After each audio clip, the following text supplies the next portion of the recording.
마음 붙일 곳.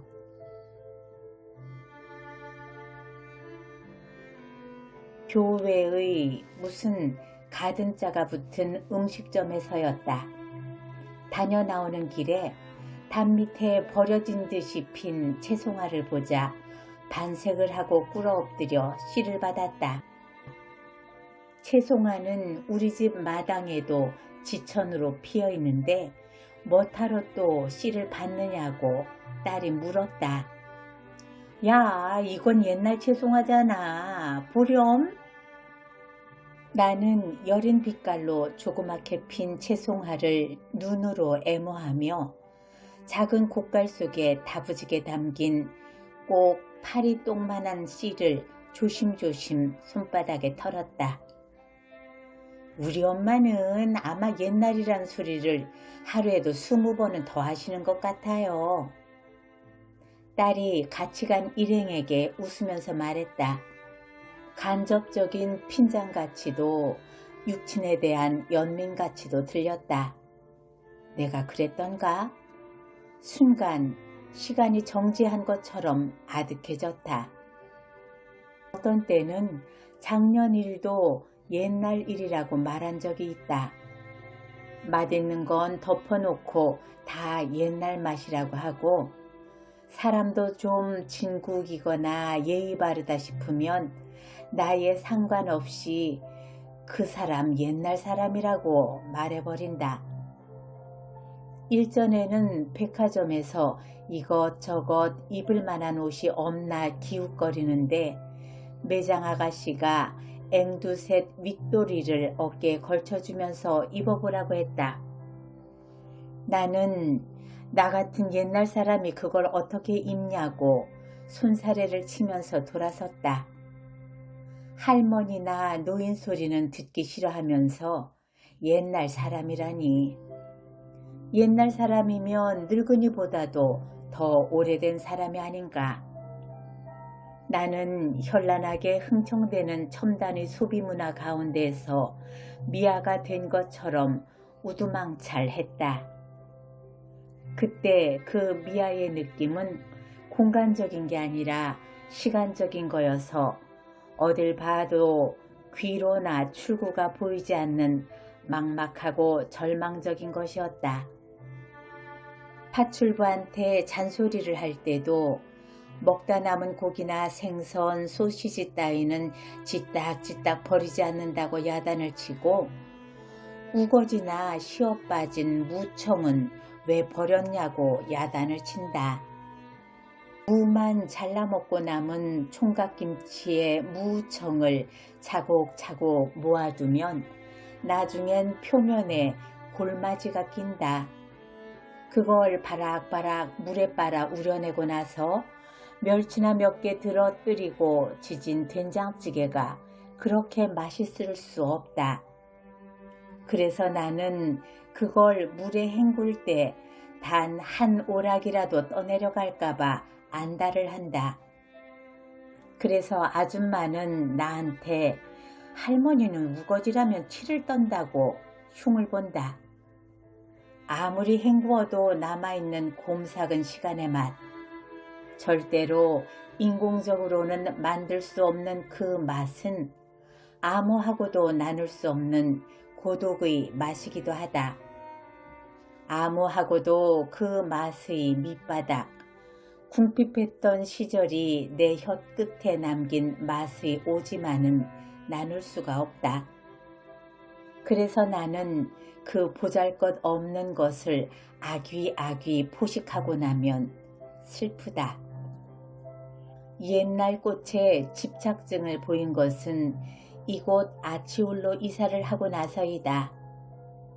아치울 집으로 아주 이사하기 전 오두막을 한 채 사놓고 작업실 삼아 가끔 드나들기만 할 때 나는 어디엔가 아치울 마을이 마음에 든 까닭을 고향 마을과 닮았기 때문이라고 쓴 적이 있다.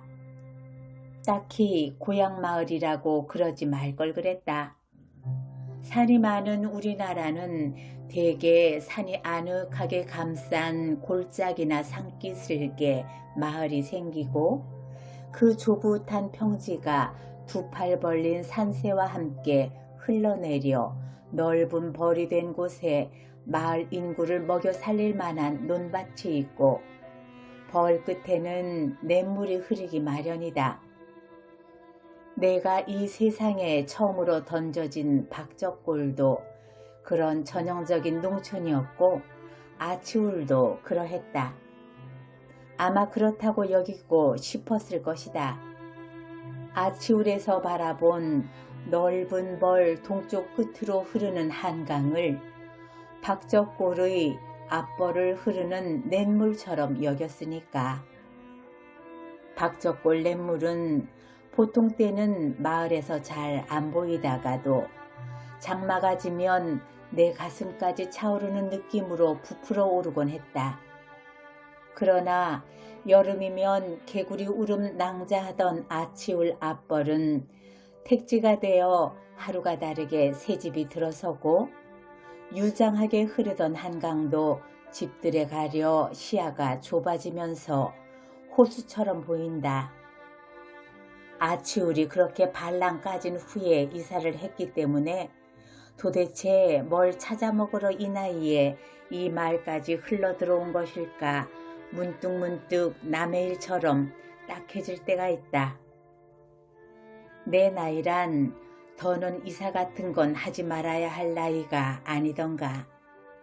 이사 와서 가장 먼저 한 것은 분꽃, 곽꽃, 복숭아, 백일홍, 한령, 꽈리, 옥자마 따위 내 유년의 뜰의 촌스러운 화초를 사다 심거나 씨를 얻어다 뿌리는 일이었다. 내 유년의 뜰은 정확하게 말하면 안채 뒤에 있는 뒤란이었다. 거긴 내 차지였고 사랑에서 내다볼 수 있는 앞마당은 할아버지 거였다. 할아버지 마당가엔 모란이 몇 폭이 있을 뿐 전체가 맨숭맨숭한 흙바닥이었다. 나는 한 번도 할아버지가 당신 손으로 마당을 쓰는 것을 본 적이 없지만 마당에 선명하게 쌀이 빗자루 자국이 나 있지 않으면 여태 마당도 안 쓸었다고 호령을 했다. 이렇게 할아버지 마당은 억압적이었지만 내 뒤라는 아늑하고도 거칠 것이 없었다. 한겨울만 빼고는 늘 꽃이 피고 졌다. 뒤란에 피는 꽃들은 아무도 씨 뿌리거나 가꾸지 않아도 저절로 아무렇게나 피는 꽃들이었고 나는 한 번도 그것들이 예쁘다고 생각해 본 적이 없었다. 그것들은 우연히 던져진 환경의 일부였고 더 좋은 세상도 더 나쁜 세상도 상상할 수 없는 충족된 나의 온 세상이었다. 그것들이 어김없이 알려주는 시간이나 계절의 순환에도 나는 그다지 놀라워한 것 같지 않다. 하지만 박적골 집에서의 평화와 자연의 순환은 분명히 꿈과 상상력이 되어 내 유년의 아직 연약하고 순결한 뇌에 입력되었으리라 믿는다. 행이나 불행이란 잣대로는 잴 수 없는 내 유년기의 완벽한 평화는 그러나 언제고 거길 떠날 수밖에 없다는 상실의 예감에서 비롯된 것이 아니었을까? 마치 요람 속의 평화처럼 나는 누가 가르쳐주지 않아도 집안 분위기로 봐서 언제고 거길 떠나 대처로 나가야 한다는 걸 알고 있었다. 대처로 끌려나가 초등학교 교육을 받으면서 줄창 열등생 노릇밖에 할 수 없었던 것도 너 공부 못하면 시골로 쫓아보낸다는 엄마의 위협 때문이었는지도 모르겠다. 그때 나는 엄마가 나를 대초로부터 추방시켜 주길 얼마나 바랐던가. 나 다 커버린 아이가 아무리 어린 양을 해봤대자 요람으로 돌아갈 수는 없다. 막연하게나마 사람 사는 이치에 대해 어느 정도의 물리가 트고부터 조금씩 공부에 취미를 붙이게 되었다. 아치올 마당의 꽃들도 첫 해만 씨를 뿌렸고 그 이듬해부터는 내 유년의 뒤란에 아무렇게나 피던 꽃들처럼 그 자리에서 저절로 돋아나게 되었다. 그러나 이름만 같을 뿐 옛날 꽃하고는 많이 다르다는 게 조금씩 눈에 거슬리기 시작했다. 옛날 꽃들은 다 수수한 혹겹이었는데 요새는 채송화도 백일홍도 한련도 다 겹으로 피고 송이도 크고 빛깔도 현란하다.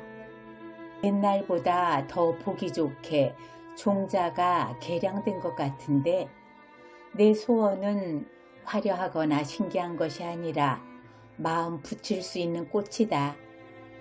내 마음은 너무 오래 정처 없이 떠돌았다.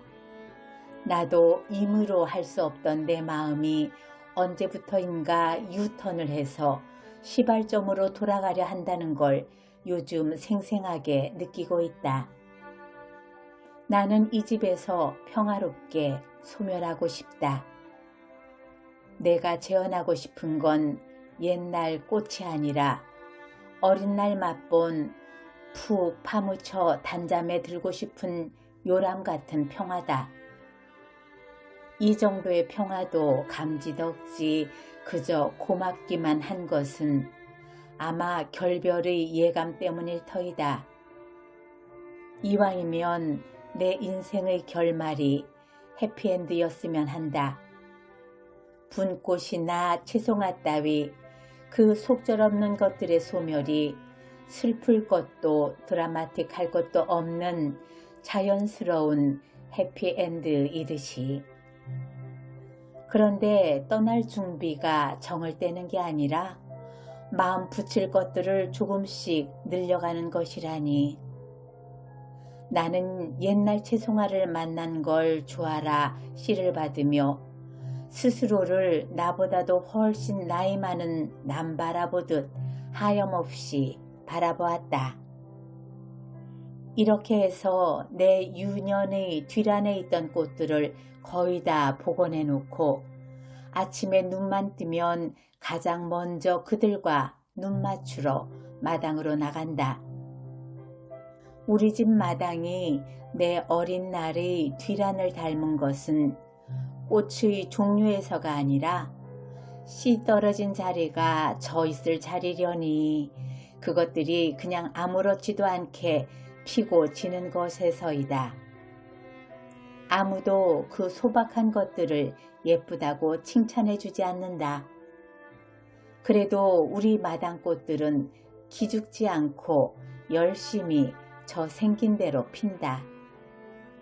우리 동네는 큰 부자 없이 다들 고만고만하게 살아 정원사가 손질해야 할 만큼 잘 꾸민 마당을 가진 집도 없다. 그러나 멋쟁이는 많이 살아 모네의 정원을 가진 집도 있다.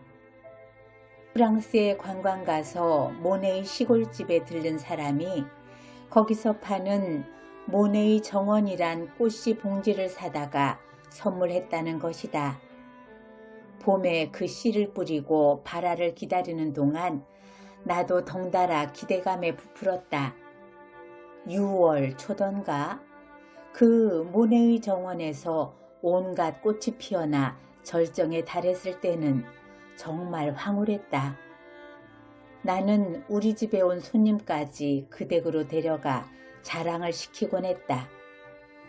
세련되고도 현란한 색의 어우러짐이 마치 모네의 팔레트를 확대해 놓은 것 같았다.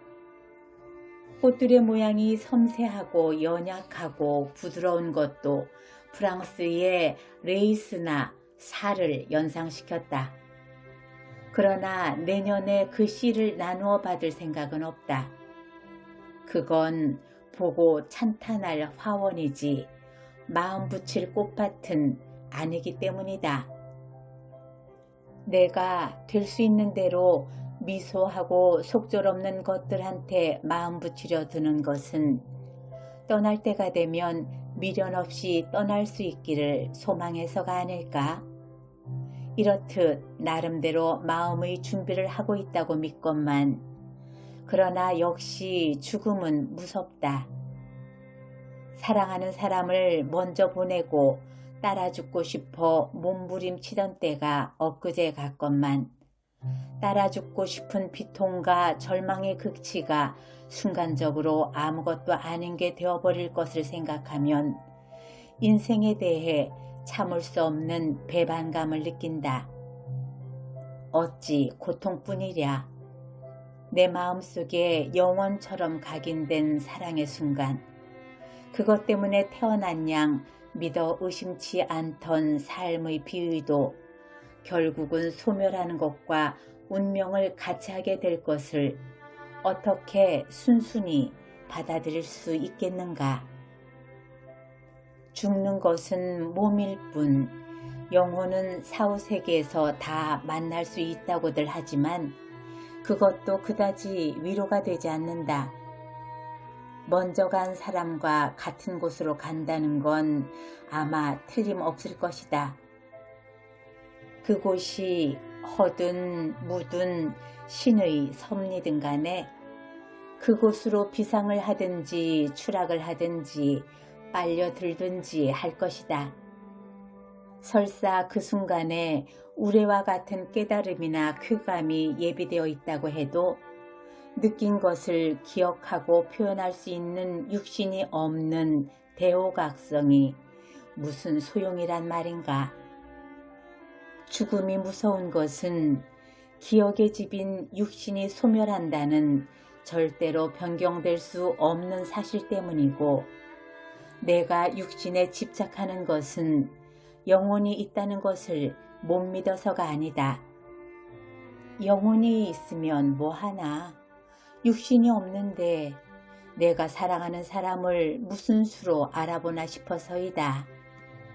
육신에 대한 찬탄 없는 첫사랑의 기쁨을 말한다면 그는 새빨간 거짓말쟁이다.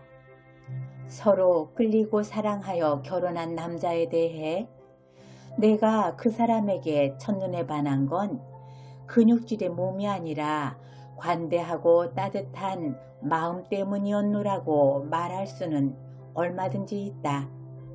그러나 그 눈빛, 그 미소가 아니었다면 그런 좋은 심성이 무슨 수로 겉으로 나타날 수 있었겠는가. 눈빛도 미소도 육신에 속한 게 아니던가. 내 속으로 난 자식도 마찬가지다. 그의 몸이 생겨날 때 나는 개울 것 같은 이물감을 가졌고 점점 부풀어 심장까지 차오르자 도저히 참을 수가 없어 죽을 힘을 다해 내 몸으로부터 떼어냈다. 내 몸의 진액을 짜내어도 짜내어도 그 작은 것은 허기져했고 날마다 포동포동 살이 찌는 내 새끼를 내 손으로 씻기면서 날로 굳세고 아름다워지는 몸을 보면서 느낀 사랑의 기쁨을 무엇에 비길까? 그런 내 새끼 중에 하나가 봄의 절정처럼 가장 아름다운 시기에 이 세상에서 돌연 사라졌다. 그런 일을 당하고도 미치지 않고 견딜 수 있었던 것은 나도 곧 뒤따라가게 될 테고 가면 만날 걸 하는 희망 때문이었다. 만나서 제일 먼저 하고 싶은 건 포옹도 오열도 아니다. 때려주고 싶다. 요 놈, 요 나쁜 놈, 뭐가 급해서 애미를 앞질러 갔냐? 응? 그렇게 나무라면서 내 손바닥으로 그의 종아리를 철썩철썩 때려주고 싶다. 내 손바닥만 아프고 그는 조금도 안 아파하고 싱글댈 것이다. 나는 내 손바닥의 아픔으로 그의 청둥 기둥 같은 종아리를 확인하고 싶다. 나는 내 새끼들을 때려 기르지 않았다고 생각하지만 심하게 때린 기억이 몇 번 있다. 밖에 나가 놀고 있으려니 한 아이가 끼니 때가 지나도 돌아오지 않고 동네 방네 찾아 나서 보니 동무들은 다 집에 있는데 그 애만 안 보인다. 해는 져서 어둡고 온갖 방정맞은 생각으로 마음이 지옥이 되었을 때 그 애의 모습이 저만치 보인다. 실루엣만으로 확실하게 알아볼 수 있는 게 바로 피부치의 징그러움이다. 달려가 어딜 싸돌아다니다가 이제 오냐고 다짜고짜 때리기부터 한다. 내 손바닥의 아픔으로 내 새끼의 존재를 확인해야만 비로소 타들어가던 애간장이 스르르 녹게 된다. 저 세상에서 내 새끼와 다시 만날 때도 그러고 싶은 것이다. 상상만으로도 엑스터시 상태를 경험한다. 그러나 최고의 엑스터시도 육신을 통하지 않고는 이룰 수 없는 걸 어이하리. 육신의 한계의 속절없음을 아직도 승복 못하는 이른이란 나이는 그래서 누추할 수밖에 없다. 몸은 늙어도 마음은 마냥 꼬장꼬장 할 줄 알았는데 그것도 어느 틈에 허물어져 있는 자신을 발견하곤 한다. 65세 이상의 노인이 전철을 거저 탈 수 있게 된 것은 저 세상으로 먼저 간 남편의 나이 60을 전후해서였을 것이다. 그때 나는 그것 때문에 남편하고 몇 번 옥신각신 한 적이 있다. 당신은 65세가 되어도 절대로 전철을 거저 타지 말라고. 난 그 꼴 못 본다고. 어떤 때는 공연히 핏대까지 올리곤 했다. 건성으로 대답하는 남편이 영 미덥지가 못해서였다. 그는 구두쇠니까 옳았구나 거저탈 게 뻔한데도 왜 그렇게 그의 명확한 답변을 들으려고 안달을 했는지 모른다. 결국은 실패하고 말았지만 운전교습소에서 쿠폰을 끊어다 놓고 그에게 운전을 가르치려고 시도해 본 적도 있다. 건성으로 대답한 줄 알았는데 그는 약속을 지켰다. 그는 64세에 저 세상으로 갔다. 그가 간 후 나 혼자서 전철을 거저 탈 수 있는 나이가 되었다. 나는 당연히 거저 타지 않았다. 전철을 거저 타는 노인을 무시하는 마음에서가 아니라 그런 제도는 수입이 없어진 노년층을 위해 국가에서 할 수 있는 복지 제도니까 65세 이후에도 수입이 있으면 자기가 알아서 표를 사는 게 옳다고 생각했다. 그리고 옳다고 생각하는 대로 행했다. 나로서는 그것이 조금도 잘난 척이라고 생각 안 하는데도 친구들하고 같이 어디 갈 때 혼자서 잘난 척 하는 것처럼 보일까봐 좀 신경이 쓰이긴 했다. 그럴 땐 주민등록증을 안 가지고 왔다는 식으로 얼버무리곤 했다. 한 번은 동행한 내 친구가 나한테 물어보지도 않고 창구로 가더니 노인표 2장만 주시오 해서 내 것까지 받아주는 거였다. 주민등록증 없이 그래도 되냐고 물었더니 이 100발 이상의 증이 어딨냐고 의시됐다. 그 친구는 좀 일찍 머리가 센 편이었다. 보통 때 같으면 뻔뻔스러워 보일 친구의 그런 태도가 당당해서 보기 좋았다. 내 마음속에서 서서히 공짜표를 탈 준비 운동이 일어나고 있다는 증거였다. 70세가 되고 나서였고 일일이 표 사기가 번거로워 10,000원짜리 표를 사서 쓰는데 그게 자꾸 고장을 일으켜 속상할 때였다. 몇 번 안 쓴 표가 넣은 구멍으로 되돌아 나오면서 창구에 가보라고 한다. 창구에서 바꿔주는 역도 있지만 사무실까지 가야 할 때도 있다. 왜 그렇게 자주 표가 못 쓰게 되느냐고 항의했더니 핸드백에 자석이 달렸을 거라고 했다. 전철표는 자석을 싫어하는 걸 알고 주머니에 넣고 다니기 시작했는데 옷을 갈아입을 때마다 표 챙기기도 쉬운 일이 아니었다. 주머니마다 뒤져서 표가 안 찾아진 날, 에라 모르겠다. 창구에다 주민등록증을 내밀었다. 돈 내고 사는 표하고 빛깔이 다른 공짜표가 나왔다. 이렇게 쉬운 것을 신기했다. 그러면서 누가 뒤에서 나를 보고 있는 것 같아 돌아다 보았다. 아무도 없었다. 그러나 어디선가 남편이 빙그레 약간은 짓궂게 웃으며 지켜보고 있다는 걸 분명하게 느꼈다. 그럴 때 눈으로 보고 만질 수 있는 육신은 그다지 중요하지 않다. 느낌이 실제보다 더 확실해지는 나이, 때로는 망령하고 논일 수도 있을 것처럼 육신은 아무것도 아니게 가벼워지면서 자유의 경지 같은 게 예감처럼 다가오는 나이가 바로 70대가 아닐까. 마당엔 나무도 몇 그루 있는데 화초하고는 달리 내 유년기의 나무는 살구나무밖에 없다. 박적골집의 살구나무는 담장 밖 뒷간으로 가는 길모퉁이에 서 있었다. 지금 우리 집 살구나무는 담장 안 서쪽 모퉁이에 서 있다.